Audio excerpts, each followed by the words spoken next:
Good morning, good evening, good afternoon, hello, bye-bye. Are you happy? It depends. It also depends on when you ask. Asking right now, no, not particularly. What was the terrible secret that Luther Vandross kept hidden until his death? Known for his incredible voice in soulful music. But behind the scenes, was there something he struggled with in silence? Are you in a good place now in your life? Right now, no, not particularly. No, you know, it's too much work that yields too little result for my assessment of it all. What was it that he felt he couldn't share with his fans? Not many knew about the personal pain he carried. Why did he feel he had to hide this part of himself? Let's delve in to find out. My father's name was Luther, and there was an ad on the nightstand. Remember the ad for pasta that said, Ronzoni sono boni, Ronzoni is so good? She looked at the ad, she says, okay, Ronzoni. And that's how I got my name. Luther Vandross was born in New York City in 1951. His family lived in Manhattan, where his dad sang and his mom worked as a nurse. They all call me Ronnie. I was one of 4 children, myself, another brother, and 2 sisters. I was the youngest of these 4. Luther loved music from a young age and taught himself to play the piano. Music was in his blood, and he was very close to his dad. But when Luther was only 8 years old, his dad died because of diabetes. This was a tough time for him, and he missed his dad very much. Later in life, Luther wrote a song called Dance with My Father. This song was about the fun memories he had with his dad, and it became one of his most famous songs. It was very special to him and to many people who heard it. Love, love, love, to dance with my father. When Luther was 9, his family moved to the Bronx. He had 2 sisters, Pat and Ann, who helped him grow his love for music. They took him to concerts to watch big stars like Dionne Warwick and Aretha Franklin. These experiences inspired Luther and made him want to become a singer. He went to high school in the Bronx, graduating in 1969. While still in school, he even started a fan club for his favorite singer, Patti LaBelle. He performed with a group called Shades of Jade and got to sing at the Apollo Theater in Harlem. Singing at the Apollo was a big deal for young singers, and it made Luther more excited about his future in music.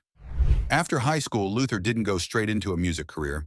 He went to college, but he couldn't ignore his love for music. So he decided to leave college and focus fully on singing. In his early years, Luther often performed at Apollo's amateur nights, where new singers could show their talent. He also joined a theater workshop called Listen, My Brother.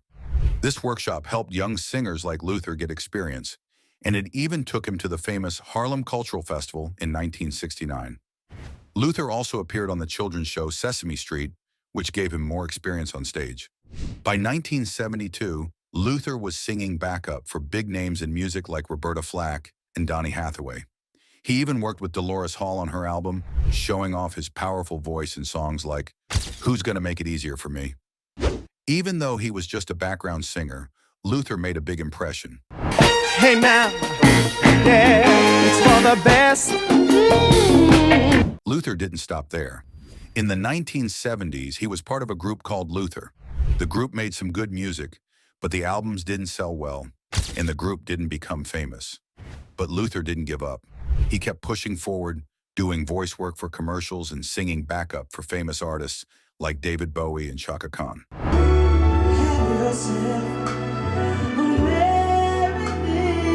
Finally, when Luther was 30 years old, he released his first solo album called Never Too Much.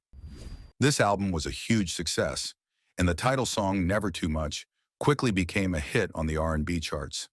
After this, Luther's career really took off. In the 1980s, he released hit songs like Forever, For Always, For Love, and Give Me the Reason, and he became a big star. One of his biggest hits was Here and Now in 1989.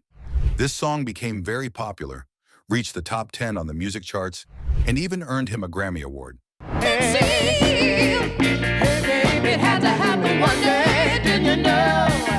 Luther became known as the King of Love Songs because of his smooth voice and romantic songs.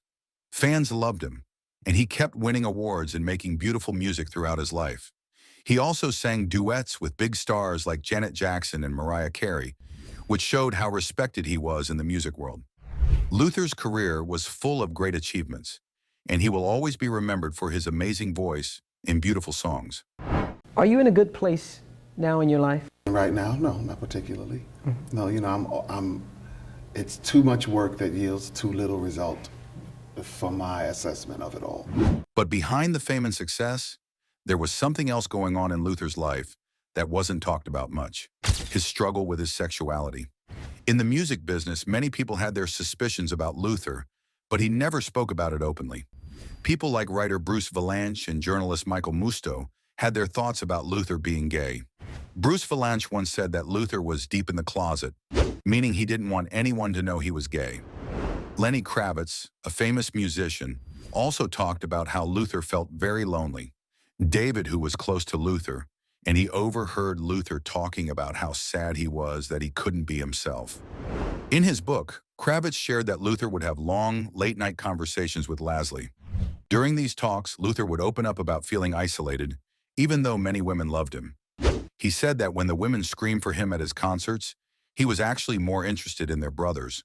This made Luther feel even more alone because he couldn't share his true feelings with the world. One of Luther's closest friends, Patti LaBelle, knew the truth about him. She has spoken openly about Luther since his passing. Patti said that Luther didn't want to come out as gay because he didn't want to upset his mother. She also said that Luther didn't want to upset his female fans, who adored him. It was very hard for him to be honest about his sexuality. Patti LaBelle caused quite a stir when she revealed this secret on a live TV interview. Did he struggle with the idea of coming out? We talked about it. It was basically he did not want his mother to be, although she might have known. While appearing on Watch What Happens Live with Andy Cohen, Patti confirmed that Luther was gay. She shared how he struggled with coming out during his life. Luther didn't want to hurt his mother, even though she might have already known the truth. He also didn't want to lose his fans' love. Patti's bombshell on Luther didn't sit well with millions of people, Wendy Williams included. The talk show host believes the soul singer should have remained mum on the subject, since Luther chose not to share that information with the world. She also believes, as his best friend, that speaking on the matter was especially inappropriate. She should have said, "No comment." If he had asked me something like that, then it's okay for me to talk about it. I didn't know Luther Vandross. He wasn't my friend. But it's not okay to talk about it when it's your best friend. You know? It's like a violation. Wendy blasted LaBelle. Gone for about 12 years now. Okay? Luther never publicly came out of the closet, despite the rumors and the obviousness of it all. Also, coming out as gay wasn't easy for anyone back then, and it was even harder for black men in the spotlight. In the 1980s, when Luther was at the peak of his career, homophobia was everywhere. People were judged harshly for being gay, and there was a lot of fear. It was even more difficult for black men who were already facing issues like racism. The pressure to fit into society's expectations was heavy. Vandross was known as a sex symbol for many women. His smooth voice made him a star in the R&B world. But being open about his sexuality might have hurt his image and career. The sad part isn't just that Luther kept his sexuality private, but that society made him feel like he had no choice. In a 2001 interview with Vibe magazine, Luther addressed the rumors about his sexuality with humor. When asked about it, he joked, "Am I bi-coastal? Yeah, I have houses in Beverly Hills in New York."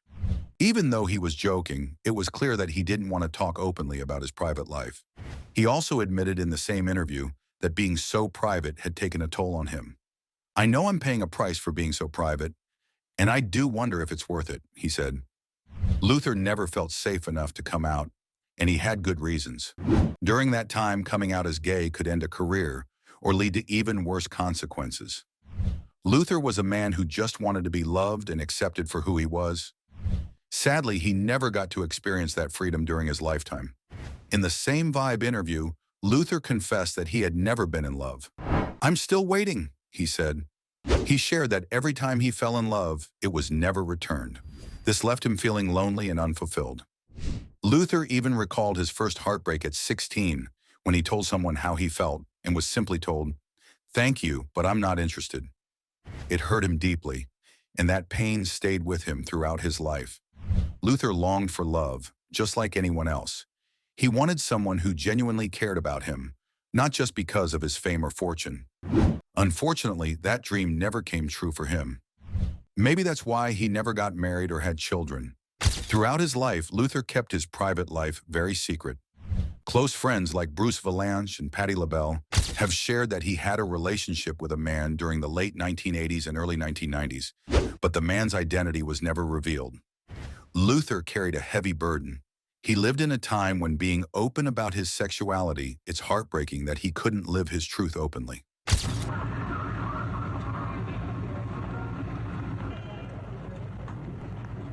Vandross also went through a heartbreaking accident that changed his life forever. In 1986, he had just signed a talented young singer named Jimmy Silvemini.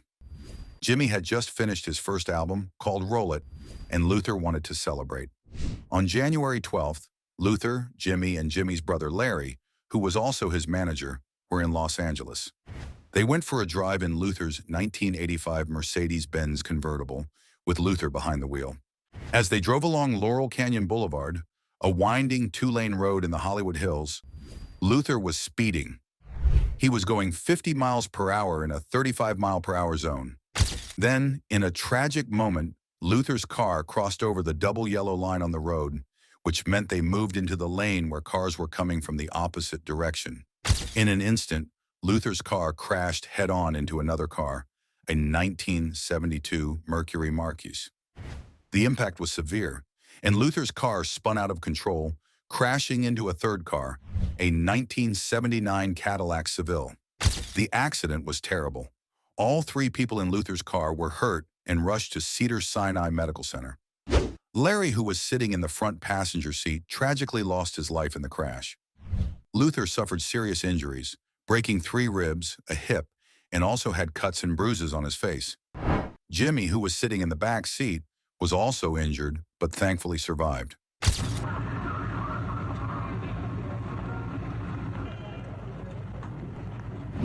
This tragedy was a huge turning point for Luther. He faced legal problems because of the accident, especially since Larry had died. Authorities charged Luther with vehicular manslaughter because he had been speeding. There was no evidence that he was using drugs or alcohol, but he was still guilty of reckless driving. His driver's license was suspended for a year, and he pled no contest to the reckless driving charge. This means that Luther didn't admit he was guilty, but chose not to fight the charge either. In the beginning, Larry and Jimmy's family supported Luther. They knew he didn't mean for this terrible accident to happen, and they appreciated that he had cared deeply for Jimmy. However, as time went by, the Silvemini family's feelings changed. They decided to file a lawsuit against Luther, claiming wrongful death for Larry. The case never went to court, though. Instead, Luther settled with the family, agreeing to pay them about $630,000. Even though Roll It, Jimmy's album, was released later that year, it was bittersweet. The joy of his musical debut was deeply overshadowed by the sadness of losing his brother, Larry. For Luther, this accident was a painful, life-altering event. It left him with guilt and regret. Are you in a good place now in your life? Depends on when you ask me whether or not it's a good place. Are you happy? It depends. It also depends on when you ask. Asking right now? No, not particularly. Another life-changing event happened to Vandross. While he was at home, Luther had a very bad stroke. This stroke was so severe that it put him in a coma for almost 2 months. During this time, he couldn't move or speak and had to use a wheelchair. But thanks to his strong will and the love of his mother, Mary Vandross, he slowly started to recover. Even though it was a very tough journey, Luther fought hard to get better. Luther's mother, Mary, was the most important part of his recovery. She never gave up on him, even when things looked difficult. When he had his stroke, Luther had just released one of his most personal albums, and his mom kept everyone updated about his health. Mary said there were small signs that Luther was trying to come back. She remembered one emotional moment when Luther tried to speak and even turned his head towards her voice. This gave her hope that her son was fighting to return to life. Mary also shared a powerful memory about the day Luther had his stroke. On April 16, 2003, his housekeeper found him in his apartment in Manhattan. When she found him, the first thing Luther did was call out, "Get my mama! Call my mama!" This showed how close he was to his mother and how much he needed her in that terrible moment. Luther's story isn't just about his struggle with his health, it's also a story about his family and the many losses they went through. Luther was the youngest and last surviving child of his mother, Mary. The Vandross family had already faced many heartaches. Luther's father died when he was only 7 years old, and his brother and sisters also passed away because of health problems like diabetes and asthma. Losing so many family members brought great pain to Mary. I'm spending most of my nights alone. I'm Marietta Vandross. Mary shared how difficult it was to lose her loved ones, especially her children. She sometimes questioned why all this sadness was happening to her, but she found strength in her faith and trusted that God would help Luther pull through. Mary was incredibly dedicated to helping Luther recover. She traveled from her home in Philadelphia to New York City 3 times a week to be by his side in the hospital. She filled his hospital room with cards, banners, and music, creating a space of love and hope. Even though flowers weren't allowed in the room, she made sure it was filled with things that brought comfort. Mary held Luther's hand, spoke gently to him, and played songs from famous singers like Aretha Franklin and Dionne Warwick, along with Luther's own music. This was her way of letting him know he was loved and never alone. Despite his health struggles, Luther's music career continued to shine. His album Dance with My Father, which he recorded before his stroke, became a huge success. Love, love, love, to dance with my father. The album won him 4 Grammy Awards, including Song of the Year. It also reached number 1 on the pop charts, and he earned 4 NAACP Image Awards. Hello, everybody. I wish I could be with you there tonight. I want to thank everyone and for your love and support. Even though Luther couldn't be there in person to accept the awards, his music touched people around the world, and his talent continued to shine. As a busy wife and mother, I could never imagine a quiet, generous home. But due to the devastating effects of diabetes, I'm spending most of my nights alone. A British magazine claimed that his dramatic weight loss was due to AIDS. This was a false rumor, and Luther decided to stand up for himself by filing a libel lawsuit against the magazine. At the time, Luther had lost 85 pounds, which caught a lot of attention. People were curious about how he had slimmed down so quickly. Unfortunately, instead of celebrating his hard work, the magazine spread false information. Luther was deeply hurt by this because it wasn't true. The real reason for his weight loss had nothing to do with his health being in danger. He had simply been working on losing weight through dieting. And I said, "Are you sick?" No, I just can't be seen right now. So I went by his home. Luther had struggled with his weight for years. When he started his diet in May 1985, he weighed around 325 pounds, 147 kilograms. He wanted to improve his health and feel better about himself. Many people struggle with weight issues, and Luther was no different. But instead of being supported or congratulated for losing weight, he was attacked by this false story. At that time, AIDS was a very sensitive topic. The disease was not well understood, and there was a lot of fear and misinformation. Many celebrities like Luther found themselves caught up in rumors because of how little people knew about the illness. When the magazine suggested that his weight loss was due to AIDS, it not only harmed his reputation, but also spread unnecessary fear. Luther knew he couldn't let this rumor continue. Filing the libel suit was his way of defending himself. A libel suit is when someone sues another person or company for making false statements that harm their reputation. Luther wanted the magazine to take responsibility for their hurtful lies and set the record straight. In interviews, Luther often spoke about his weight loss journey. He explained that he had worked hard on changing his eating habits and following a healthier lifestyle. His weight loss had been a personal achievement, and it was unfair for anyone to take that away from him by spreading untrue stories. Hello, everybody. I wish I could be with you there tonight. I want to thank everyone and for your love and support. In 2004, Luther Vandross won the Grammy Award for Song of the Year with his emotional song, Dance with My Father. This song, about his memories of dancing with his father as a child, touched many people around the world. Sadly, Luther couldn't accept the award in person. Instead, he sent a pre-recorded video message where he said, "When I say goodbye, it's never for long, because I believe in the power of love." Then he softly sang those last 6 words. His mother, Mary Vandross, accepted the Grammy for him. This moment was very touching for everyone who loved Luther and his music. He was smooth like cappuccino on a cold winter's night. Luther's last public appearance was on The Oprah Winfrey Show on May 6, 2004. Not long after, he passed away on July 1st, 2005, at age 54, due to complications from a stroke. His funeral was held on July 8, 2005, at Riverside Church in New York City, where many famous friends and singers came to honor him.